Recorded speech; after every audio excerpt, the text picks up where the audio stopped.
ლაილაი წარმოგიდგენთ პროგრამას ინფორმატორი.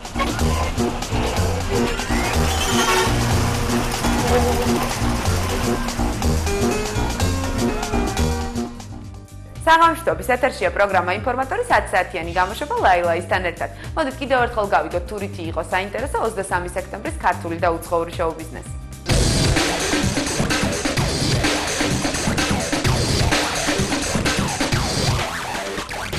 სამი ქართველი დრამატურგი ლაშა ბუღაძე, მანანა დოიაშვილი და ბასა ჯანიკაშვილი მოსკოვში გაემგზავრნენ ფესტივალში მონაწილეობის მისაღებად. ფესტივალს ნოვაე დრამა ეწოდება.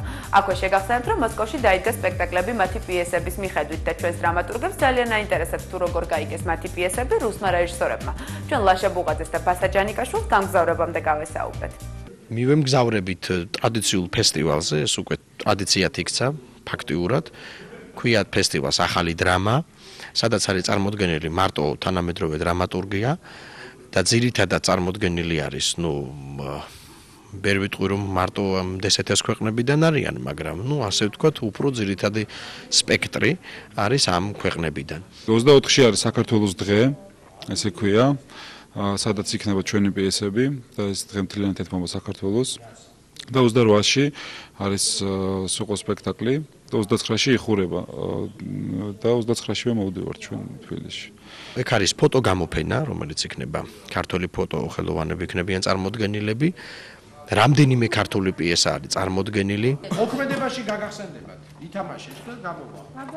ბასას პიესა არის წარმოდგენილი მეზობლები, რომელიც დადგა, ეს არის დადგმული კითხვა არის, ესა ნახევრად დადგმა. ივან ვირიპაევმა, ეს არის ერთ-ერთი ყველაზე ისეთი სერიოზული ვარსკვლავი ახლა დრამატურგი და რეჟისორი. ძალიან ისეთი ბესტსელერი, თეატრალური ბესტსელერის ავტორია და მანანა დოიაშვილის სპექტაკლი, პიესა 3+3 დადგა. ქალბატონი არის გალინა სინკინა, ასეთი, რომელმაც დადგა შარშალ, როდესაც მე ვიყავი ამ ფესტივალზე, დადგა ქალბატონის პიესა, ასეთი, რომელიც ციხეშია. და ციხეში წერს პიესებს და მოიყვანეს დაცვით ჯარისკაცები და ესეთი საკმაოდ სკანდალური რეჟისორია და პროვოკაციული და მანას პიესაზე როგორც ამბობენ, შეყვარებულია და ამ მხრივ ძალიან გვაინტერესებს.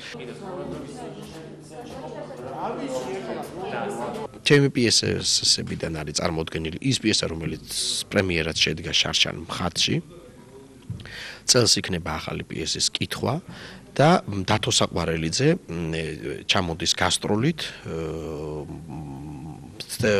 სამეფო უბანში დადგმული პიესით, რომელიც თეატრალური ლაბორატორიის პირველი პროდუქტია.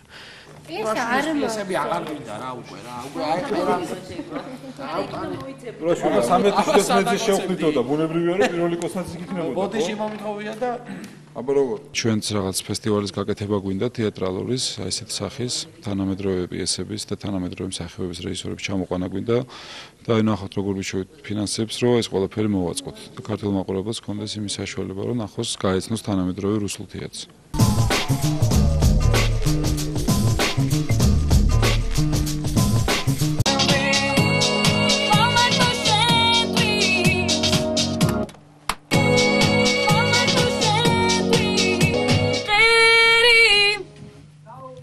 ჩვენ ვიყოფებით გიგა კუხიანიძის სტუდიაში, სადაც კეთა თოფურია ამთავრებს თავის რიგით მეორე ალბომზე მუშაობას და ამ წუთებში იწერება მისი მეორე სიმღერა, ანუ ძველი სიმღერის ახლებული ვარიანტი, ანუ რემიქსი სახელწოდების ჩემთვის მღერი.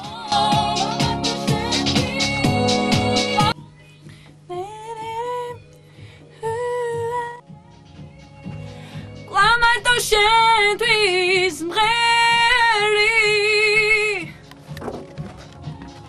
ესე იგი, ახლა წერ სიმღერას, რომელიც ეკუთვნის ჭაბუკა მირონაშვილს, კონთვის ცნობილი, შენთვის მღერი და არანჟირება ეკუთვნის პიკასოს, რემიქსი არის ეს, მინდა გითხრათ და ინტერპრეტაცია პიკასოსია, როგორც ხედავ წერ გიგას სტუდიაში. ბოლო სიმღერა არის ვამთავრებ, რომელიც შევა ჩემ ალბომში, მეორეში, რიგით მეორე ალბომში და თვის ბოლოს გამოვა ალბომი. შეეხება სათაურს, ქვია მე, რაღაც არ მინდოდა რომ ისეთ გაცვეთილი ყოფილიყო და რომელიმე სიმღერის სახელი დამერქმია თქვა და რაღაცა და იქიდან გავუნია რომ ეს ალბომი რაღაცა ძალიან ახლოსაა ჩემთან, სიმღერები გადავწყვიტე რომ დამერქმია მე.